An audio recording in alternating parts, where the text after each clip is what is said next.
I mean, it's not about Jimmy, but it was a matchup of really two strong striker with big knockout power. So, I mean, we both go for the kill. We in-range fighters, so of course it's going to be explosive and really fast. And I know I got power. I think I showed in my last two fights that with the full camp, I'm unstoppable. So yeah. Are you surprised though that it happened that quickly? I mean, this is not the first time it happened during my career. You know, I don't even know if that's my quickest fight.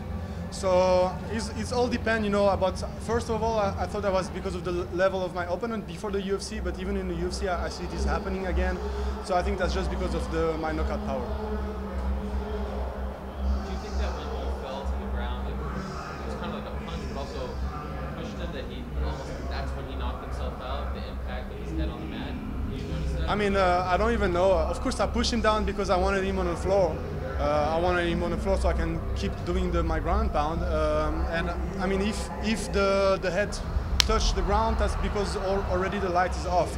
Otherwise, the body naturally doesn't do it. So, I mean, I think I rocked him pretty bad before. When you prepared, did you scout him being not lazy, but like, did you notice openings in the clinch at that time? I mean, he has a slow pace. He like to look around, you know, bring the guys in place he wants, and he goes slowly because he has a lot of powers. But that's what it does, you know. He has a slow pace, but you know, when he unloads, he's really explosive. So I took that at my advantage for sure. Were you surprised? You had a series of uppercut over the top. You never really addressed it until it was too late. Were you surprised that you just accepted that? I mean, I don't even know what happened really. I didn't really check the replay, but it's fighting. You know, once you get a rock one time, you know, you gotta be reacting accordingly. And sometimes you're not able to, and you want to move that way, and you instead of going the other way, and then that's the mistake you made, and that could be your last mistake. I mean, I think I proved that because he was supposed to be fighting for the belt next. So my goal is to go for the belt right away. I want to be the fastest rising guy for the belt. What if they give it to Gustafsson next? Would you be okay with that? I mean, I understand for sure because there is a beef with John Jones and Cormier. Both have a tough 5-round fight with Gustafsson, and I think the fans want to see that fight, the revenge and everything, you know, a lot of stuff.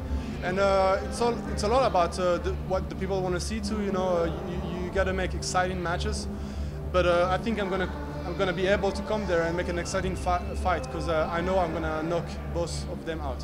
Would you be willing to wait, or if they do go the Gustafsson route, would you want to take another fight? I mean, I really want to fight for the belt next, so if I have to wait, I'm gonna wait. But I want to be active too, so you know, I'm gonna have to think about it. You've been very active this year. This is your third fight since February. Are you hoping to fight one more time in 2017? That was my goal, but it all depends about tonight's game. And you're very you're expressionless. You know, like are you happy now? Obviously, there you go. No, it's fine. Yeah. Yeah. Is this kind of surreal to you? What's happening here? I mean, no.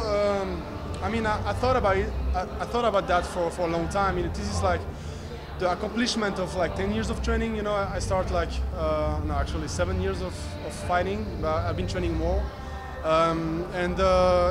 It was just a long process, but then suddenly everything happened that fast. I think I just grabbed the right opportunities and I tried to make the best of it. After I knocked Misha out, I was already planning the same night the fight against the #2 contender in the world, one of the best guy, you know, a really scary guy, you know, knocking everybody out, you know.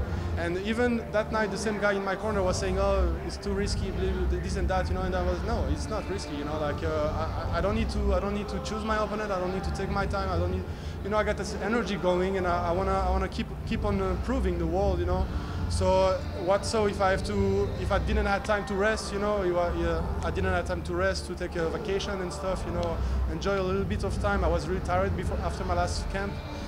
And I just went back into it because I love that, and I think if you really want to do something about it, it's time to do it. It's time to go. You have to go. You just spoke with Volkan Johnson, who was very complimentary of you in training.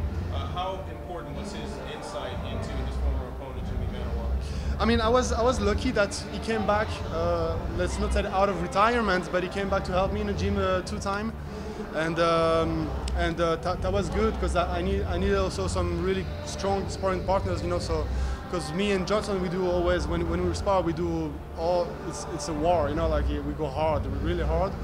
And I like that because it's like a fight, you know. And then I got other people around. I play differently when I spar, you know. I go more technique, more fast, you know. I get a whole bunch of people. But I know when I spar with Johnson, he's like really tough. So I was happy that he was here. But of course, those 2 years with him, you know, training and learning, because I learned a lot with him, you know, are really helpful. How satisfying was that knockout early? Gesturing afterwards to your wrist. What about the emotion that you had in that moment in the crowd kind of going with it? I mean, I was happy for sure.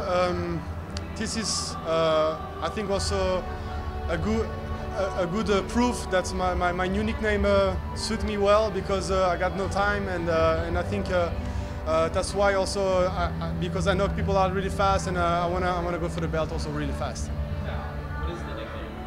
No time. No time. No Who time. gave you that? I think it was my friend all around back home in Switzerland, also because Switzerland is a country of watches and you know stuff like that. So I think it suit me well, and yeah, I mean, yeah. That's great. And just curious, you came out with the Swiss flag. I actually heard from some Turkish fans there are not a lot of Turkish MMA fighters who were saying, well, why don't you come out with both since you're half Turkish as well? Yeah, because the only thing is like I'm half Swiss, half Turkish. I grew up in Switzerland, born and raised, and I got educated here, and you know I spent all my life here. I don't speak Turkish, unfortunately, and since it's the country that saw me, you know, grew up, that's why I represent that country. But I never, you know, I was really proud of my origin, you know, and my mother always say, you know, smart like a Swiss and strong like a Turkish, you know, so I think I show the world, and I want to represent for both countries anyway, but when I walk out into the ring, you know, I usually take the Swiss flag. And your name means volcano in Turkish, right? Yes, yeah. Kind of like your fighting style. Exactly. You know, I'm really quiet, I really, you know, no emotion, but once you land, you know, it explodes.